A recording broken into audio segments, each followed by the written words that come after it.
Chers auditeurs, bienvenue au Congo Synergie Club, bienvenue dans le réseau de la diaspora qui se bouge, de la diaspora qui veut avancer. Voilà un nouvel épisode de Mboté, le podcast qui construit. Aujourd'hui, on parle d'agriculture. On parle d'agriculture avec des destins croisés entre Lido Kangombe qui accompagne les entreprises dans les investissements au Congo et Emmanuel Babala Costa qui lui est investisseur et agriculteur du coup parce qu'il a investi dans l'agriculture et il va nous présenter son expérience. Prenez le temps de bien écouter parce que là encore on va avoir droit à une bonne session d'échange et vous pourrez aussi laisser vos commentaires et poser des questions si vous voulez en savoir plus. Bon visionnage. Alors Emmanuel, est-ce que tu peux te présenter en quelques mots ? Bien sûr. Déjà, bonjour à tous et merci Serge. Alors, tu sais, j'ai beaucoup réfléchi à cette présentation et à comment la faire de manière percutante et intéressante. Tu vois, on dit souvent, tu vois, que la diaspora congolaise rêve finalement le Congo à distance.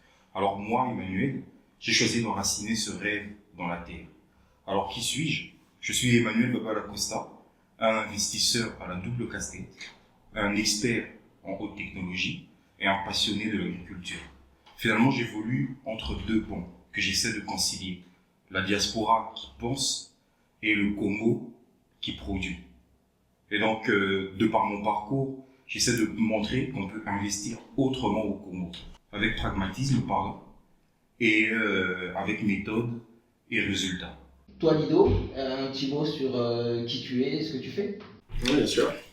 Moi, je suis Lido Kangombe, je suis le fondateur d'un club d'investissement qui réunit la diaspora africaine en général et congolaise en particulier, et les locaux, il ne faut pas oublier les locaux, pour investir ensemble dans les PME africaines à fort potentiel.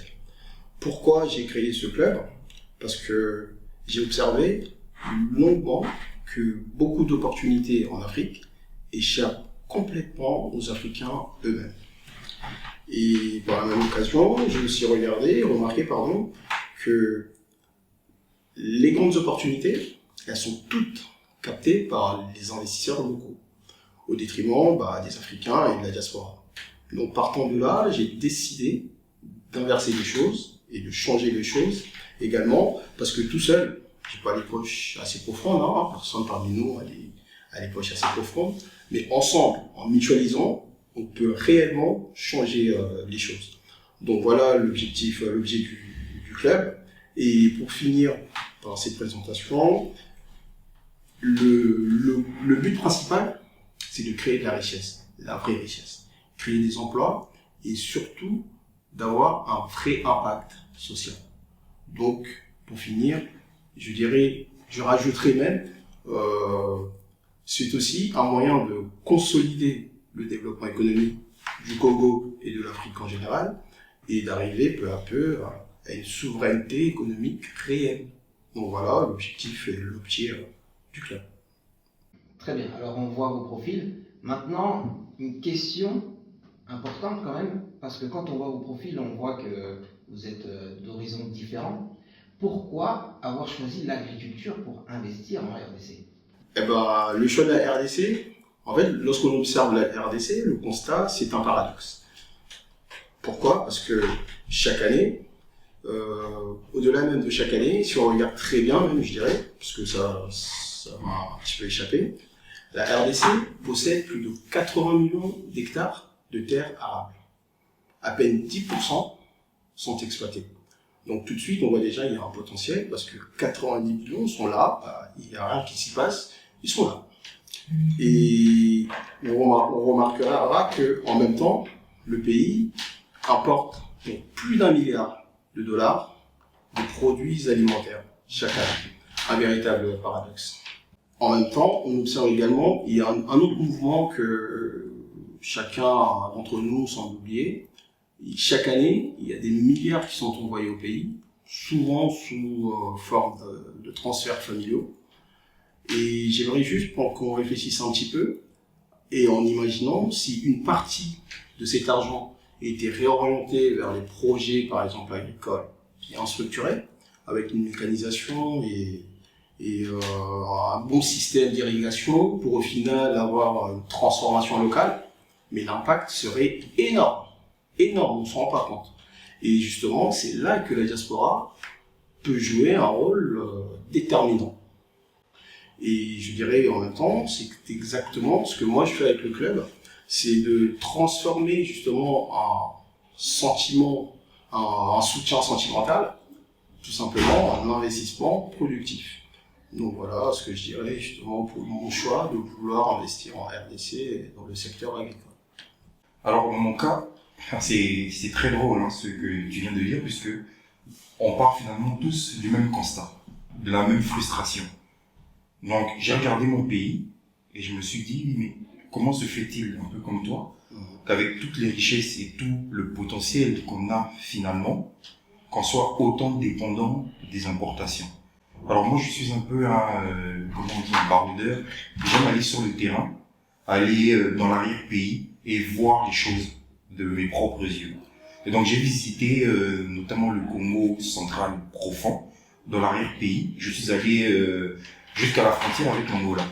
Et c'est là que j'ai pu constater que la plupart de nos denrées alimentaires étaient importées de l'Angola, alors que c'est des choses qu'on aurait pu produire chez nous. Et je suis généralement quelqu'un qui aime prêcher par l'exemple. Et je me suis dit que je pourrais me lancer finalement dans cette aventure-là, mais aussi avec patience, puisque l'agriculture, c'est aussi une histoire familiale chez moi. Mes arrière-grands-parents, mes grands-parents étaient des agriculteurs. Et je me suis dit que j'allais finalement perpétuer cette tradition en allant travailler la terre, mais en la travaillant intelligemment. Comme vous l'avez compris, je suis issu du monde de la tech et je suis très influencé par l'idéologie start-up. Ici, c'est vrai que je suis là comme agropreneur, mais je suis aussi start-upper. On en parlera peut-être dans d'autres podcasts, mais j'ai quand même voulu ramener cet esprit start-upper dans l'agriculture, à savoir le dynamisme, l'innovation et l'action. Et donc, je suis allé sur le terrain, j'ai constaté les différentes problématiques et j'ai pu confronter donc les réalités du terrain à ma propre vision et ma propre volonté aussi. Et donc finalement, ce qui m'y a poussé, c'est ce sentiment de me dire, je suis congolais. Et si d'autres ailleurs y arrivent, puisque j'ai quand même des modèles dans d'autres pays, je me dis si ailleurs d'autres personnes y arrivent, je peux le faire au Congo et je peux avoir un impact réel, un impact local, en créant des emplois, en instaurant peut-être un modèle économique à travers comment je gère ma ferme, mais aussi, et surtout puisque je reste un investisseur, en faisant du profit sur la terre. Du coup, vous êtes un peu des modèles pour la diaspora, parce que c'est pas tout le monde qui va s'intéresser à l'agriculture et investir dans l'agriculture. Concrètement, qu'est-ce que la diaspora pourrait apporter à l'agriculture au Congo ? D'accord, c'est une très bonne question. Mais actuellement, en fait, l'apport de la diaspora est faible, voire même très faible. À part quelques individualités, telles qu'Emmanuel, qui a des projets qui sont très intéressants. C'est vraiment des initiatives à encourager.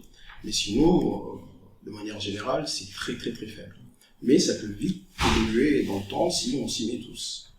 Et pourquoi ? Parce que la diaspora peut apporter du capital, du savoir-faire et des connexions. Elle peut également financer justement des projets agricoles tels que celui de Serge et créer des ponts entre les producteurs locaux et des marchés internationaux justement via l'exportation. Mais son apport concrètement, moi je dirais, c'est plutôt de la structuration.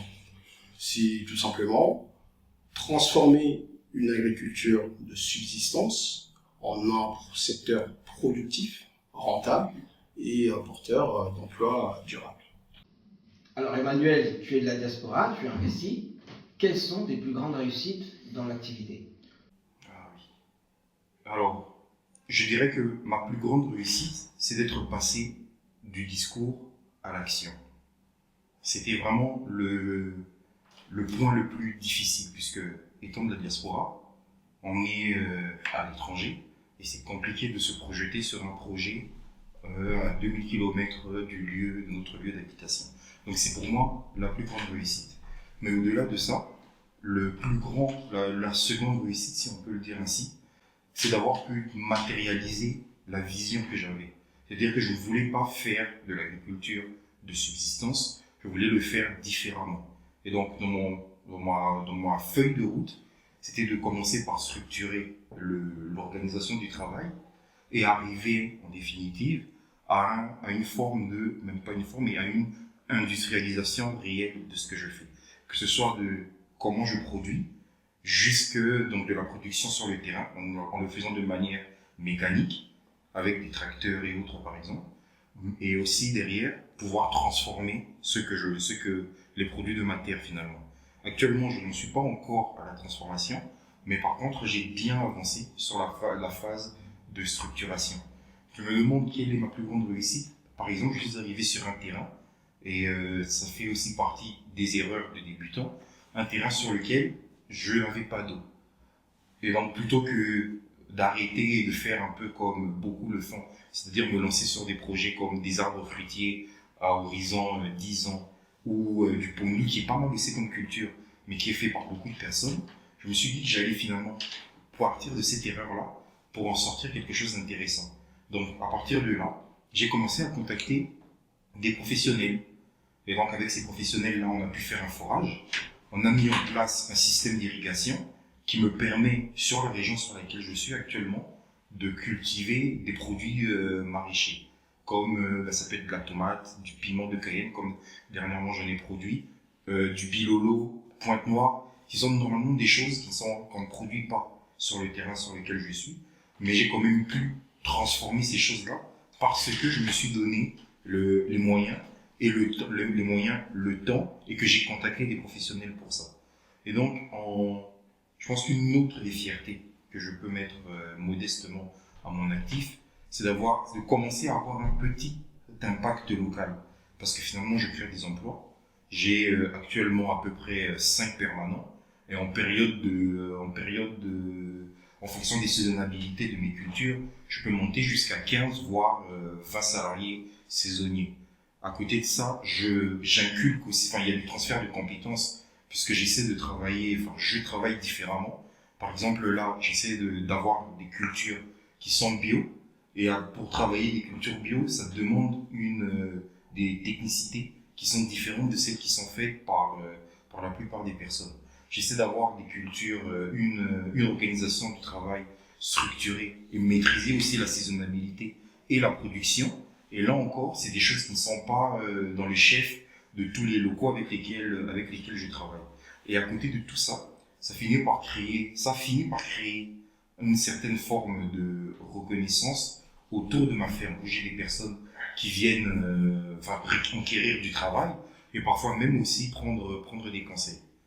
Donc voilà ce que je peux dire modestement. Ok, donc on voit que la diaspora peut apporter beaucoup de choses, et notamment avec ce que fait Emmanuel et d'autres, je pense, font la même chose. On peut se poser la question, du coup, Lido, qu'est-ce qu'on peut attendre de la diaspora, tant au niveau économique qu'au niveau social, avec tous ces investissements dans l'agriculture? Oui, bien sûr. La diaspora congolaise, en fait, peut devenir un acteur clé du redressement économique du Congo. Parce que, comme je le disais, elle peut apporter du capital, des compétences et des réseaux pour renforcer les PME locales et moderniser des secteurs tels que l'agriculture, justement, et l'énergie, pour créer des emplois durables. En fait, l'impact que va créer la diaspora aura justement un impact social profond. Parce que investir dans la terre, c'est investir dans les personnes. C'est créer des emplois pour les jeunes.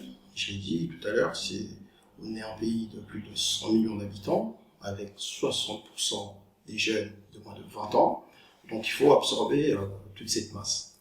Puis autonomiser les femmes, renforcer par la même occasion, je dirais, les communauté rurale. Donc si on regarde bien, c'est ça en fait la vraie rentabilité. C'est ce qui justement qui donne des vies à des populations. Donc pour toujours dans cet aspect social, lors de des audits que j'ai fait lors de ces derniers mois, j'ai constaté une chose essentielle. Chaque exploitation agricole soutenue, il faut savoir, c'est une famille qui vit mieux, une école qui se remplit et une économie locale qui se réveille. Donc, l'apport de la diaspora, c'est tout simplement, à un moment donné, on peut comprendre une chose qui est assez importante, que la diaspora peut inspirer à une nouvelle culture de réussite, d'intégrité, de solidarité et de reconnexion, parce qu'elle va reconnecter le Congo à sa diaspora. La diaspora peut inspirer à une nouvelle culture de réussite, d'intégrité, solidarité, et justement, en reconnectant le Congo à sa diaspora, comme tout simplement une communauté de développement. Et ça, c'est très important. Et cet aspect social-là, je voulais dire, est vraiment, vraiment fondamental pour notre communauté congolaise. Du coup, Emmanuel, quand on entend tout ce que tu as fait, on t'encourage à aller plus loin. Qu'est-ce qui te manque aujourd'hui pour avoir une ferme, un ranch, pour passer au niveau supérieur? Alors ça, c'est une très bonne question. Comme vous l'aurez peut-être compris, aujourd'hui, ce qui me manque, c'est ni la volonté, ni la vision. Mais je dirais que c'est peut-être un levier financier, mais un levier financier adapté à l'agriculture. Aujourd'hui, par exemple, quand on va au Congo, il existe donc des banques ou même des fonds publics d'investissement qui sont en théorie prêtes à subventionner, mais le coût d'entrée est très compliqué. Donc c'est un frein pour nous de la diaspora, mais aussi pour beaucoup de locaux.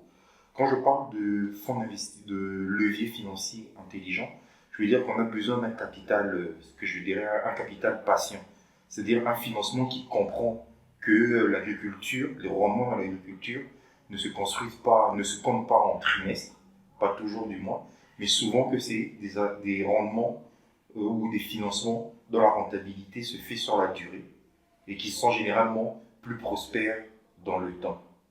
J'ai longuement réfléchi à ça et je suis d'ailleurs content de rencontrer Lido parce que je pense que une des solutions, une des alternatives pourrait être de passer par des fonds publics, des fonds d'investissement issus de la diaspora. Ou peut-être, c'est peut-être un appel que je lance s'ils nous écoutent, à nos acteurs étatiques, de me mettre en place plus ou de faciliter finalement des partenariats publics-privés pour pousser des personnes comme nous, issues de la diaspora, à avoir plus facilement accès à ces capitaux-là. Parce que n'oublie pas, pour moi, l'objectif, c'est pas d'être dans une agriculture de subsistance, mais c'est de pouvoir passer au niveau supérieur, c'est-à-dire à l'agro-industrialisation. Et pour ça, en général, à un moment donné, ça demandera des capitaux qui pourront venir dans les solutions pourront être issues des fonds publics ou en tout cas d'acteurs extérieurs.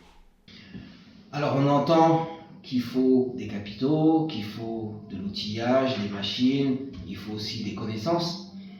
Lido, qu'est-ce qu'il faut concrètement aujourd'hui pour les membres de la diaspora pour investir dans l'agriculture? Ah oui, c'est capital ça.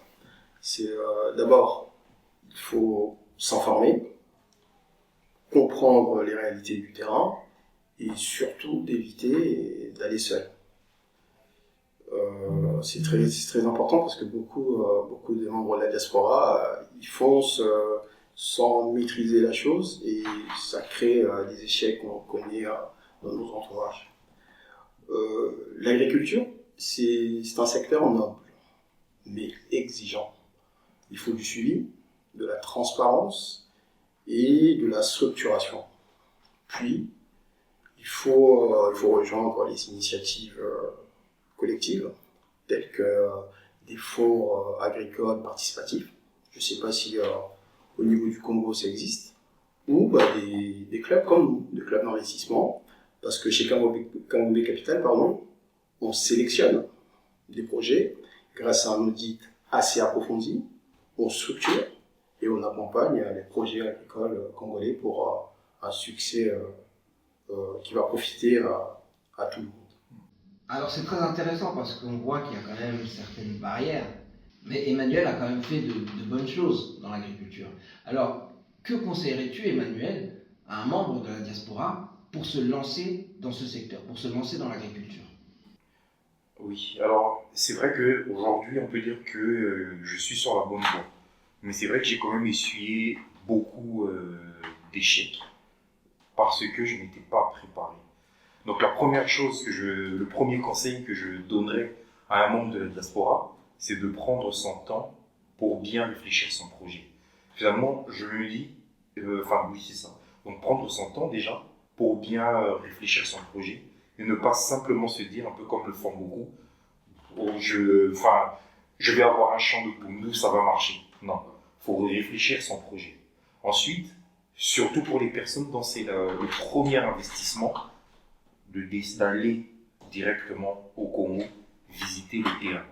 Parce que finalement, cette visite aura plusieurs finalités. Déjà, confronter la vision de la personne, la volonté déjà de la personne. Parce que l'agriculture, comme l'a dit Lido, c'est vrai que c'est un domaine noble, mais c'est un domaine très exigeant. Déjà quand on est sur place. Alors en prenant en compte le fait qu'on est à l'extérieur, il faut pouvoir éprouver cette volonté-là pour réellement savoir si on veut se lancer. Et ensuite, le deuxième grand intérêt, c'est de confronter sa vision aux réalités du terrain. Et donc de cette confrontation-là, on pourra soit consolider notre projet, soit le reformuler au vu de ces réalités-là.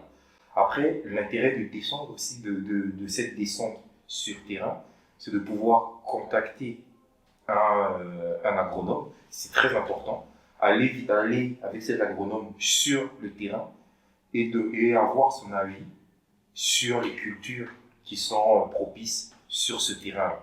Maîtriser, poser des questions comme sur la saisonnalité de ces cultures, mais aussi quelle est la logistique derrière nécessaire pour produire ces cultures-là. Pourquoi la logistique? Parce que ça va nous permettre de savoir si finalement on a les fonds pour mener à bien correctement le projet qu'on avait en tête. Peut-être que une des erreurs que j'avais commises au début, mais que j'ai pu rattraper heureusement, c'est de ne pas procéder à une contre-visite par un des membres, un des agents du cadastre. C'est très important parce qu'au Congo, les ayants droit, appelons-les comme ça, ont parfois tendance, pas tous heureusement, mais certains ont tendance à procéder à plusieurs ventes sauvages. Ils sont capables de vendre le terrain qu'ils vous ont vendu à d'autres personnes.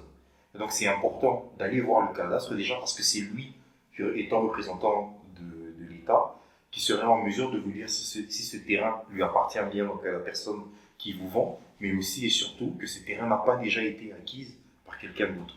Et une fois qu'on a cette confirmation par le cadastre, dès qu'on achète ce terrain, le faire cadastrer, c'est-à-dire le faire enregistrer au registre cadastral, poser les bornes sur son terrain.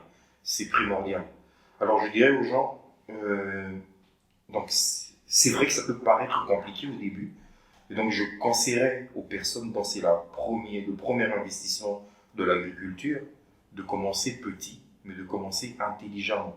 De ne pas oublier que finalement, même si les pas paraissent modestes, mais finalement ils nous conduisent toujours vers notre objectif quand ils sont bien pensés. Alors Lido, vu tout ce qu'il faut faire comme étude, vu tous les problèmes que peuvent connaître les personnes qui sont lancées, comme Emmanuel par exemple, même s'il a réussi pas mal de choses à côté, quels sont les prérequis pour pouvoir se lancer dans l'agriculture? D'après moi, il y a 3 prérequis essentiels avant de se lancer. Le premier, c'est la clarté du projet. Comprendre ce qu'on veut faire, pourquoi on veut le faire et à quel besoin réel on répond.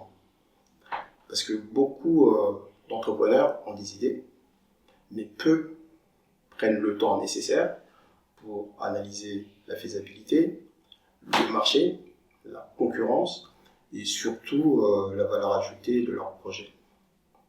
Le deuxième prérequis, ça serait la structuration, très important. Avoir une idée, c'est bien, mais la transformer en entreprise viable demande une organisation solide. Il faut du suivi, de la transparence et de la structuration, bien entendu. Et ce que nous avons remarqué chez Kangombe Capital, c'est les projets les plus attractifs pour nos investisseurs en général. Ce sont ceux qui ont gardé une vision à long terme et qui transforment tout simplement chaque difficulté en apprentissage. Très important. Et le troisième et dernier prérequis, ça c'est du costaud, ça c'est vraiment du lourd, c'est l'état d'esprit. Il faut être prêt. Il faut être vraiment prêt à apprendre, à s'entourer et à accepter d'encaisser les échecs. Très important. Au final, parmi ces trois prérequis, en résumé, c'est très simple. Une vision claire, une structure solide et un mental de bâtisseur. Ça, c'est fondamental. Donc voilà, pour moi, ce sont selon moi les vrais fondements avant de pouvoir se lancer. Alors Lido, est-ce que tu aurais un mot de conclusion par rapport à tout ça? Pour conclure, je dirais ceci. La diaspora congolaise a toujours soutenu le pays avec le cœur. Maintenant, aujourd'hui, il est temps de le soutenir avec le capital. Nous avons un pouvoir énorme de changer le visage agricole du Congo, de réduire les importations, de créer des emplois et au final de bâtir des champions locaux. Ceci n'est pas un rêve, c'est une responsabilité. Passer à l'action, c'est tout simplement décider que son argent sert à construire, pas seulement à consommer. Alors, à tous ceux qui nous regardent et à tous ceux qui nous écoutent, que votre prochain transfert soit un investissement. Investissez dans la terre, investissez dans le Congo et ainsi investissez dans le futur. Je peux reprendre que tous ceux qui nous écoutent, que votre prochain transfert soit un investissement. Investissez dans la terre, investissez dans le futur, investissez dans le Congo. Merci. Emmanuel, du coup, après tout ça, on se dit, on attend beaucoup de la diaspora, mais vraiment beaucoup de la diaspora. Quelle serait ta conclusion à toi? Ma conclusion, ce serait un appel à l'action. Aujourd'hui, nous, membres de la diaspora, nous devons comprendre qu'il nous faut être l'acteur non plus passif de notre histoire, mais plutôt un acteur décidé et productif de ce qui se passe dans notre pays. Nous avons aujourd'hui, à travers toutes les opportunités que nous avons pu acquérir à l'étranger, des compétences. Nous avons pour certains de financement. Et le Congo, lui, il a des terres à notre disposition. Si nous arrivons à conjuguer finalement ces trois axes, nous pouvons être, nous, membres de la diaspora, un acteur décisif du développement économique du pays.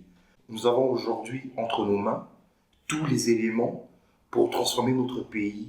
Si nous, membres de la diaspora, nous arrivons à passer finalement de cet état, passer à cet état supérieur, c'est-à-dire celui d'acteur économique, nous aurons la possibilité de redéfinir le destin, tout le destin de notre nation. On arrêtera de dire que le Congo, c'est simplement une terre de potentialité, mais on pourra se dire que nous avons été les acteurs ayant fait du Congo le grenier économique et le grenier agricole de toute l'Afrique et du monde. Donc merci Emmanuel, merci Lido. Enfin, nous avons vu la diaspora qui se bouge. On va vous suivre sur vos réseaux et j'espère qu'on se reverra très bientôt, peut-être sur d'autres sujets, mais en tout cas, on a envie de voir ce que vous faites concrètement sur le terrain. Avec plaisir. Avec plaisir. Merci à tous. Voilà donc, on a appris maintenant comment on peut investir dans l'agriculture au Congo, quels sont les pièges, quelles sont les possibles réussites qu'on peut avoir et comment on peut se faire accompagner dans nos investissements. J'espère que ça vous a tous intéressé et que ça vous a permis de vous projeter pour vos investissements agricoles au Congo. Pour le prochain épisode, on a déjà d'autres sujets à traiter comme le tourisme, comme la microfinance et le financement des entreprises et aussi la création d'entreprises multinationales au Congo. Je vous invite donc à garder un œil sur notre podcast et on se revoit très vite pour le prochain épisode.